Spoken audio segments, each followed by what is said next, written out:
This is the Sales Babble Podcast, episode 225, The Challenge of Making Sales and Startups, an interview with Sean Higgins.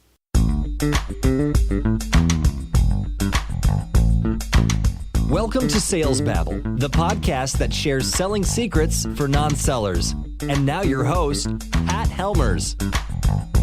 Hello, Sales Babblers. This is Pat Helmers, and today we meet Sean Higgins. He is the entrepreneur in residence at Techstars. That's an incubator up in St. Paul, Minnesota. And we're going to talk about one of my favorite conversations about the challenges that startups face, specifically in regards to growing revenue, sales. Commonly, they're so excited about their product or their service that they don't really think about what it means for the buyers, from the buyer's point of view, what it means to walk in their moccasin. Sean's been involved in many tech startups, and he has some really great advice on how to earn those first 10 customers.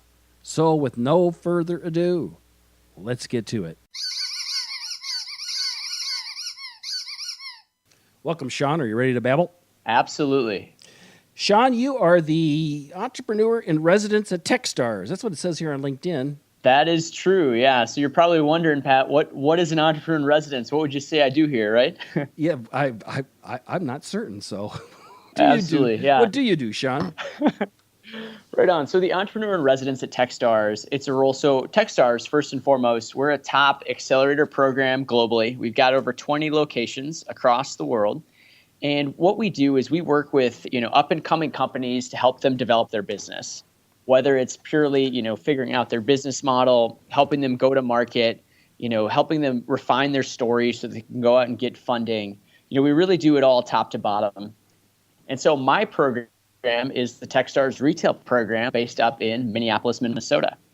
My role in that program, I get to work with the 10 companies that we bring in, and I help them develop their business. I really focus on a lot of startup sales. How can you go from zero to your first million in annual recurring revenue?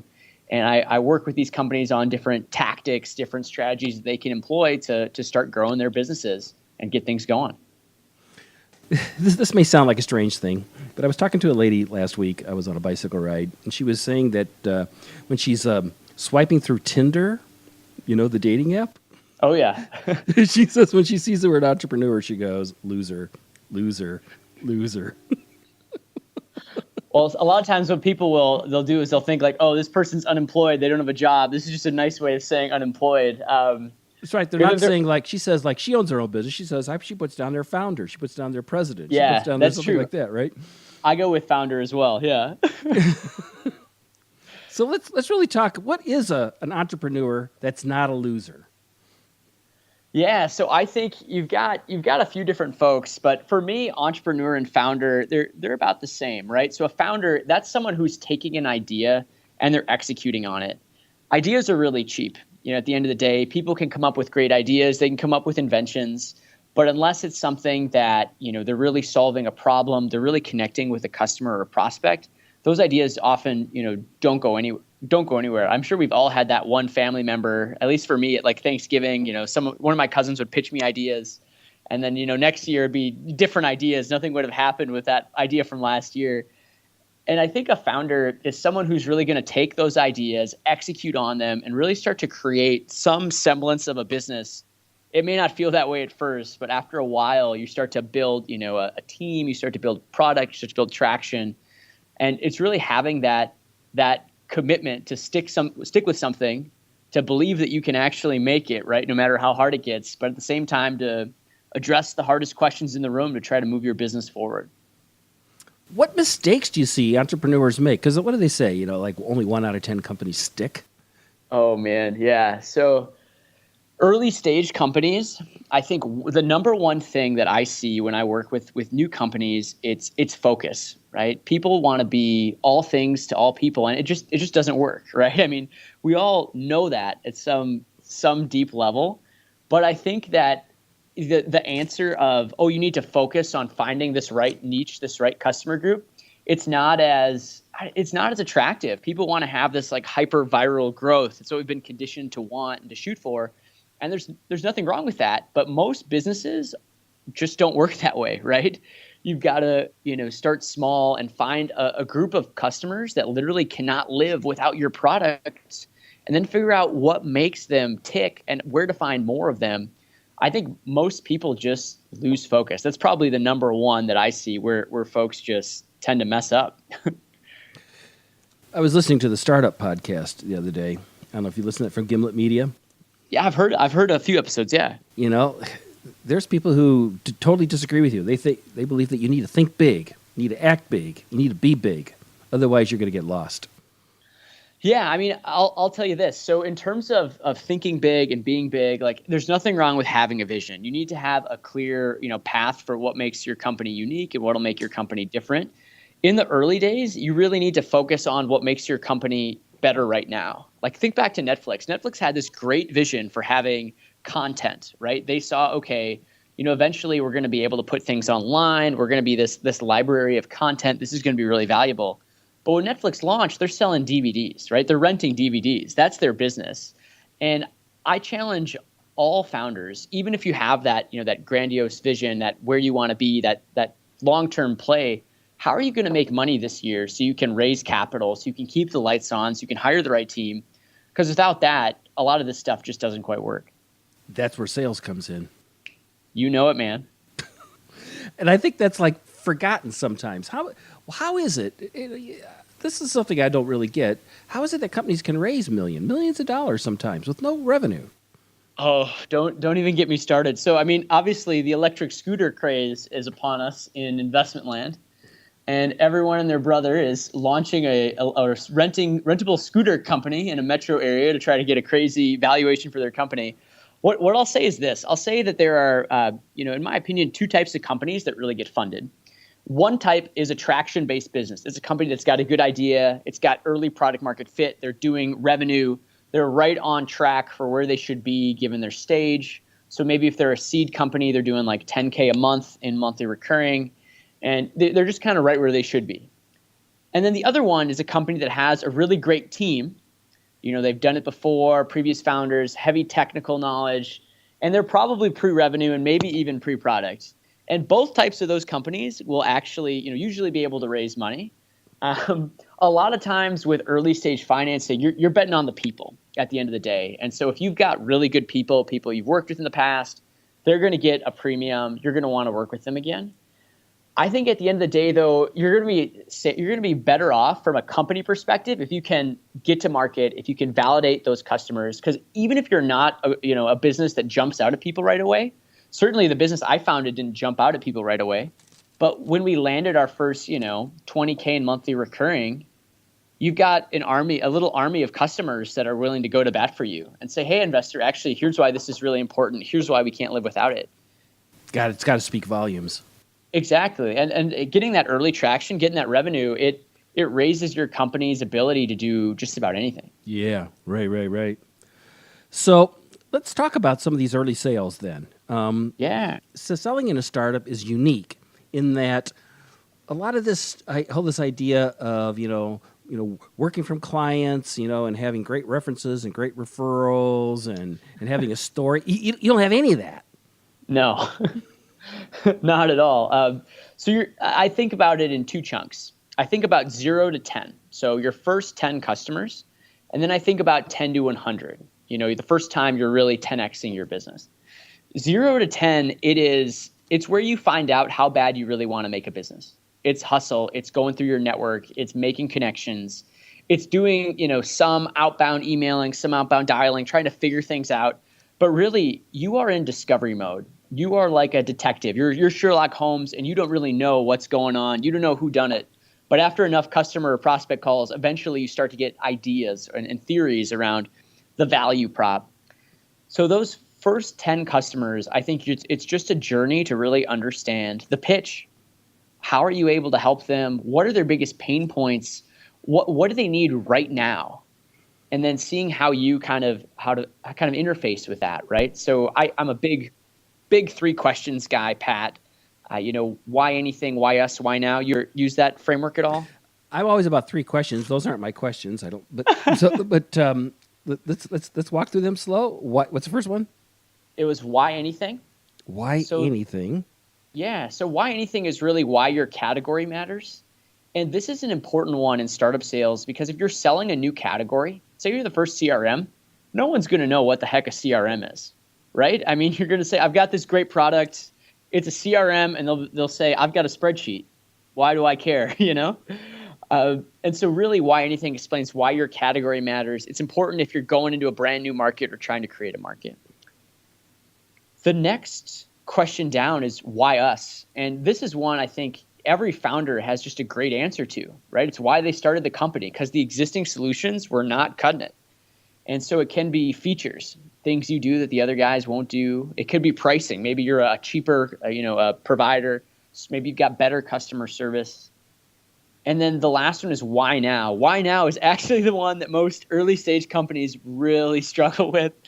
I talk to companies, they'll show me their pipeline. Anytime they have a deal that hasn't moved in like a month or two, you just kind of ask them and you're like, really? Are they really a pipeline deal, or should you have kicked this to someone else? Right.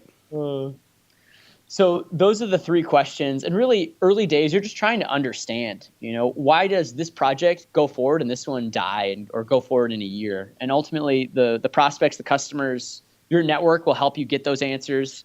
And then once you start coming up with theories, you start making the pitch and seeing what works and adjusting as you're growing. What if this doesn't work? How do you know when you got a bad idea, or how do you know that maybe you need to pivot to something else? They say winners never quit and quitters never win, but they also say those who never win and never quit are idiots. Yes. So how do you know when it's time to pivot? So in the early days, it's very hard to know much of anything, right? You'll have a lot of theories. You'll think customers.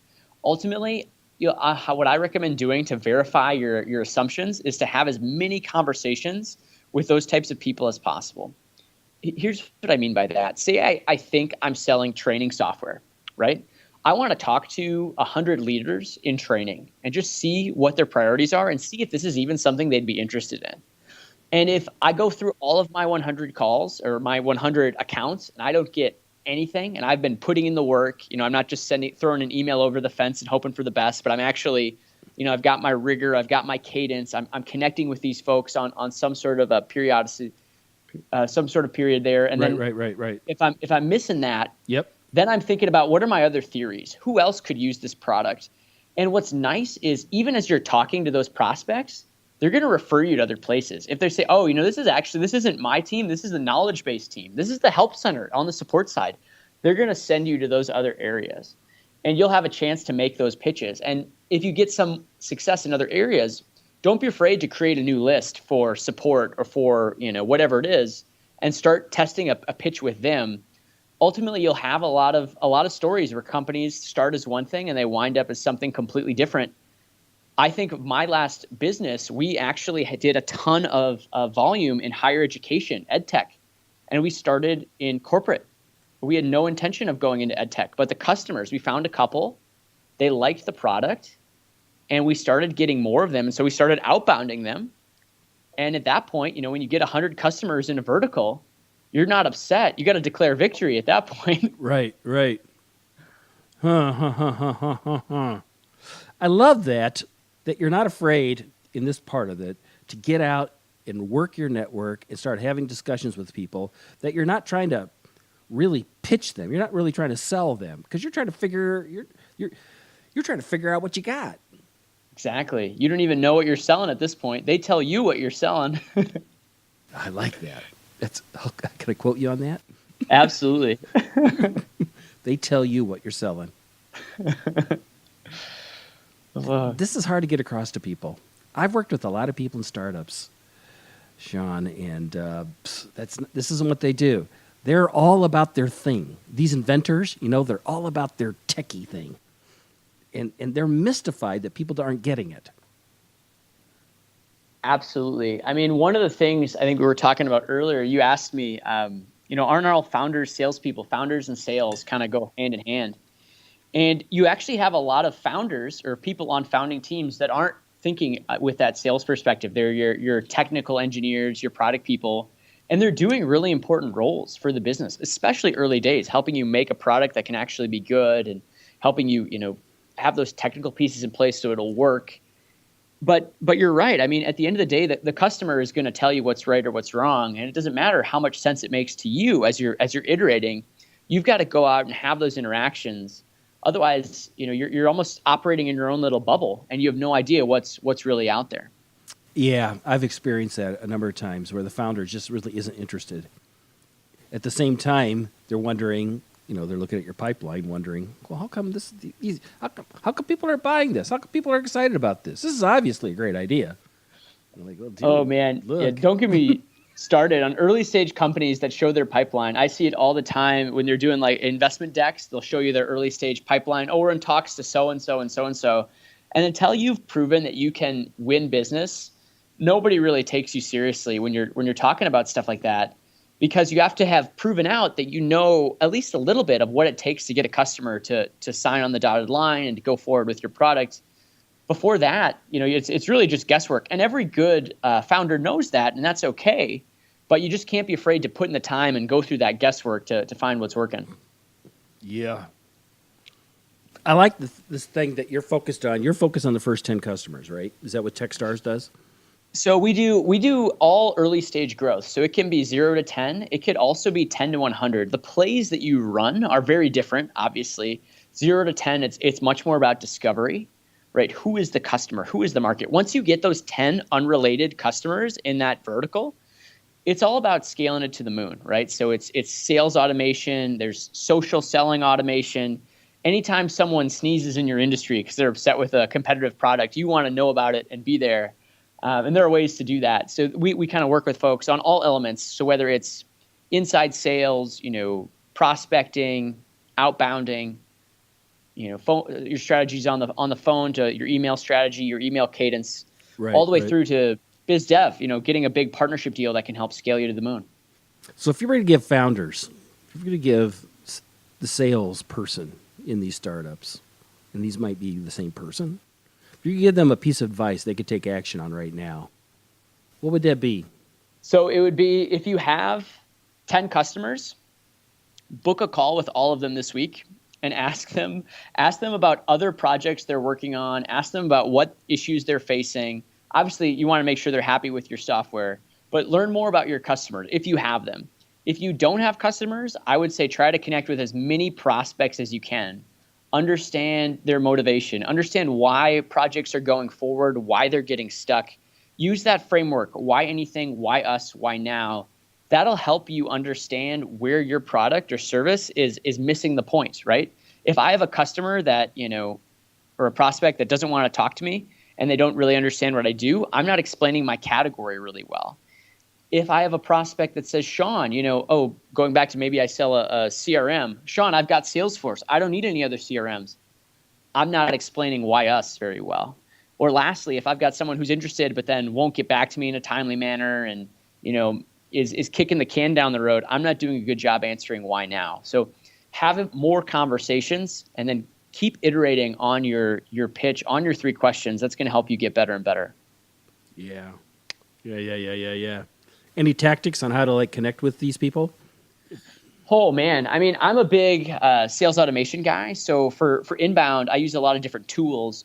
One tool that I really like that folks actually don't seem to know as much about, it's a tool called Funnel AI. It's a company based out of Austin. What they do is they scrape for social data. So, for example, say someone is on Facebook or Twitter or a forum somewhere, and they're complaining about their CRM.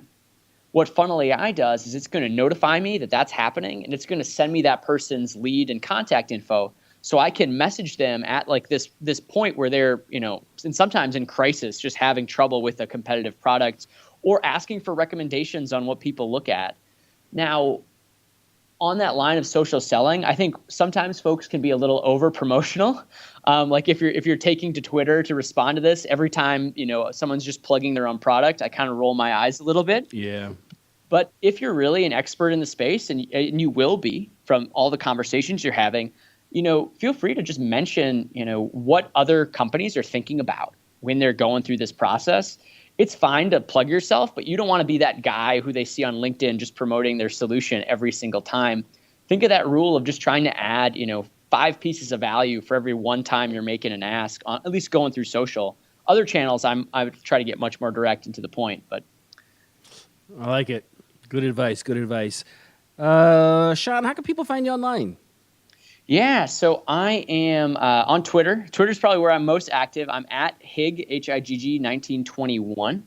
That's probably where you can find me most. I'm also on LinkedIn. Feel free to shoot me a note and connect with me. I'm always happy to chat with folks on new startups or sales strategy. Okay, and you got a class you're getting ready to kick off, and it's free, I believe, right? Absolutely. So I've got a new Udemy course that I'm going to launch. It's on startup sales. How do you take your business from 0 to $1 million? And that course, it's really based on the idea. Every time I'd meet with founders, I would hear kind of this story of, if I just had more top of funnel, And between you and me, Pat, I'm sick of that story. I want there to be other problems founders have to worry about.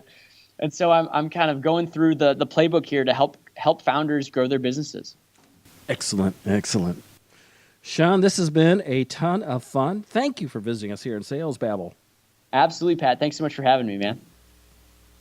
It's a real challenge growing sales and growing revenue when you don't have any customers, you don't have any references, you don't have any referrals, you don't have anything. You're not even sure exactly what to tell people when you first meet them. So Sean's advice about actually going out into the market and just starting to have conversations with people to really work your network. I mean, to genuinely work it, have genuine conversations to see if indeed the product or service that you have has some value to them.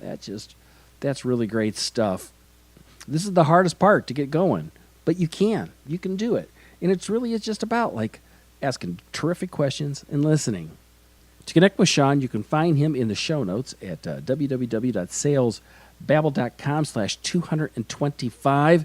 And there not only links to his LinkedIn, and he's a Twitter guy, right? If you want to tweet him up, that's the way to do it. But he's also got that free online Udemy course. The links are all in there. If you got a question about sales, you got a question about startups, anything like that, don't hesitate to reach out to me. Go to the homepage at salesbabble.com and click the button Babble Me. And there, too, you can find our back catalog of the 225 episodes talking about all things sales, from prospecting to providing presentations to closing. The whole enchilada is there. So until next week, take care and have a highly successful and profitable selling day.